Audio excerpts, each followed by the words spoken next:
Monster Hunter Wilds has some problems.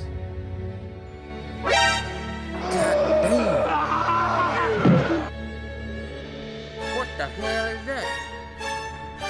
But it has one major problem, and you won't guess what it is. See, I don't want to be another one of those generic critics or doomsayers saying that Monster Hunter Wilds is absolutely terrible and destined to fail, blah blah blah. Yes, performance on PC is abysmal. I mean, it's so unoptimized that just look at my footage. But it's so much more than that. No, the real problem is something entirely different. The graphics and optimization are merely but a symptom of a grander problem at large. But before we get into that, I'll start off by saying a couple of things first. Monster Hunter has quickly become one of my all-time favorite franchises out there. True, I only got into the series when World was announced, but I've always heard of it, especially as Monhun in anime. And it alongside Soulsborne games are my top genre of gaming. The thrill of hunts with mechanically intensive boss fights complemented with varied weapons are just mwah, chef's kiss. And not because of the character builder or anything.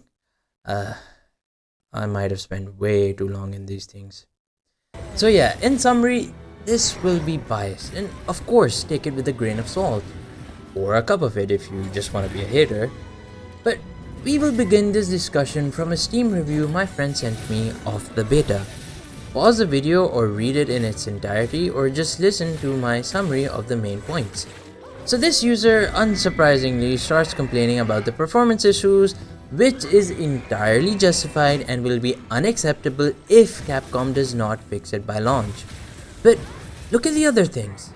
It's like the performance is just making people hate every aspect of the game. I seriously don't know what they mean by clunky combat. Just look at how fluidly I can execute some combos. And do you see me spamming the focus button? Potions aren't healing, he says? Well, maybe you didn't make your meal correctly using the medic skill. Speaking of cooking, the chef literally says that they're out of service, presumably because this is a beta. He then talks about some graphical glitches breaking the game, and sure, I won't doubt that, and it's justified. But see, now this is another problem. Not the problem I will be discussing shortly, but a problem where people are just dogpiling on the game because of its graphical catastrophes.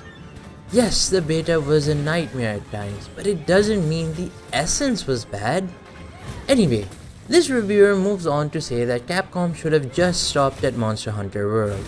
That they should not move forward and make anything new, rather just work on releasing DLC for Monster Hunter World because it was a perfect game. They even crap on Rise, that they hated the mechanics in Monster Hunter Rise and it just didn't feel like a Monster Hunter game. This is the same problem with Wilds. The real problem is that the Monster Hunter team at Capcom is always trying to evolve the series so that it doesn't get stale.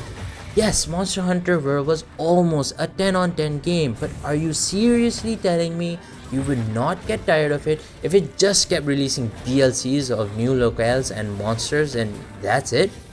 Capcom understands gamers. They know many will get tired if they do not innovate. Remember what gamers do? They cry about one thing, and if they get it, they cry about another. How many times have you heard gamers talk about a franchise basically releasing the same game again and again? Think about the COD community and the general sentiments with that franchise. Oh, by the way, for more hypocritical habits of gamers, check out my latest video, linked up on the top. Regardless, ever since jumping on at World, I have seen the desire to innovate in the Monster Hunter team. They streamlined the entire experience and expanded it for new players in World with gorgeous looking graphics. Like, I won't even lie, the graphics were the primary reason why I wanted to get into the game in the first place. It was just so stylish, beautiful, and yet gritty looking. After World, the Monster Hunter team understood that they made a good game, but wouldn't be satisfied by just copying and pasting. Instead, they revitalized the formula with Monster Hunter Rise and took a completely fresh take on combat, mechanics, and gameplay. It was not a departure from Monster Hunter, at least in my humble opinion. Rather, it was an evolution of it. You might not have liked it, but it was not objectively bad. I had a blast playing Rise and Sunbreak because it felt so different from World. It was like I was playing a new game and an old game at the same time. The weapons felt comfortable but with added new benefits. The wire bug allowed for different combos, builds and traversal techniques across the map and so on. And it's quite ironic that they could make it look so good on the Switch while the unlimited power of PC yielded this. But how is this a problem, you ask? Isn't evolving a franchise good like I just said? Why, of course it is. Capcom loves this franchise and always wants to shoot for the stars with each entry. But the problem with Vials is that they just shot a little too far. Again, not that the elements in the game are bad. I love the various things that they introduce. I love the vision that the developers have for this game. The problem is that the vision does not necessarily equate to reality. The problem with Vials is that Capcom needs to build a game that can sustain its vision of an open world, gorgeous looking Monster Hunter game without it burning down like hot garbage the way the beta did. If the game released in the state that it is in right now, sure, some will appreciate what Capcom wanted to do, but they ain't ever going to be playing it, that's for sure. Again, this may be biased, but let's get into the things I loved in the beta, which are too numerous to list completely. Speaking of love, if you love this video, why not give it a like and subscribe? I know this isn't like my usual high production videos, but I love Monster Hunter too much to not say anything. So, the first thing I love is the open world. Now yes, of course this is subjective, but I absolutely love what they wanted to do. It feels so good just to be able to stay out and not return to camp every time I finish a hunt. It also feels so good to have no loading screen from camp, jumping straight into the action.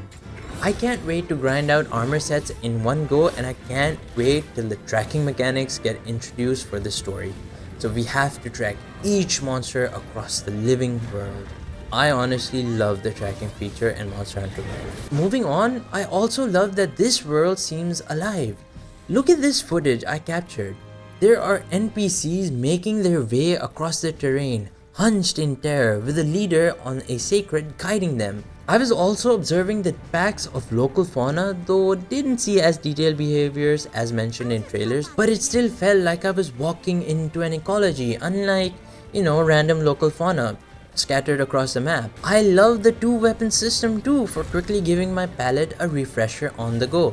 See, I love Monster Hunter because each weapon feels like a new game, and being able to switch weapons this fast is like loading up a new game on the go. I also love the wound and focus system.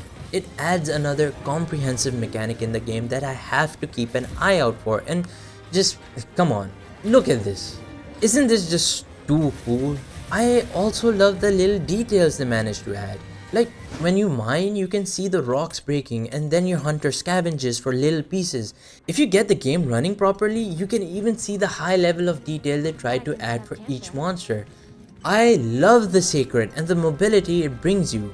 Not going too fast like in Rise, but not being too grounded like in World. It's the best of both worlds, honestly. Fun, not intended, but also the word world is so exhausting to say so many times. You get the idea. I liked a lot of the things in this game, but in reality, this thing is, I like the idea of these things. Again, the vision that Capcom has for the game. What I do not like, and what I think is the main problem that Capcom will have to deal with, is making all of this work. And I mean literally. Let's talk about the art design and open world elements, for instance. They are amazing, but how the hell do you think anyone can enjoy it when the game looks like this? Optimization and performance aside, would you really want a vast majority of your fanbase to play the game when the details you added end up looking like this? I love the level design that went into making this one map, and I can see how it would be breathtaking while you organically explore. But in reality, the graphics or optimizations are so poor, the ghosting so much, and the frame rate so stuttery that all of this just becomes a blur. Again, literally, I can see that you wanted to make this game look beautiful, Capcom, but the fidelity is now at the cost of playability. What about combat? Well, honestly, you cannot have stutters in Monster Hunter or Soulsborne games. A frame is the difference between you karting or you surviving a finishing blow. No matter how many shiny new combat mechanics you add, if at its core the game is unplayable, it just won't matter. Obviously, I won't get into complaints about combat, not mine by the way. I don't know what people are saying about combat sucking for some reason. But they are definitely minor gripes. The major gripes are like, I can't play the game at 15 FPS. Even the minor details get overshadowed, like the living world, the high polygon count on monsters, the NPC behavior, or even the way a mining outcrop crumbles. It's so grainy, I often seriously can't see properly. Again, the vision of the game is to make it as beautiful, if not more breathtaking than World, and I can honestly see that, but if that means the game breaks under the pressure, is it really worth it? Is it really sustainable? If you are shooting for the stars in terms of graphics or world elements, don't shoot so far off that it capsizes under its own pressure. Or if you do shoot, then you gotta make it work to deliver on that vision. Otherwise, most of us won't be able to play the game. And let's say if it isn't working, if the vision really is too big, then how about we think of scaling back some features? Or streamlining others so that it doesn't become cumbersome. I don't know about you, but I absolutely cannot wait till Capcom can make this work. Because this is a game of a generation right here.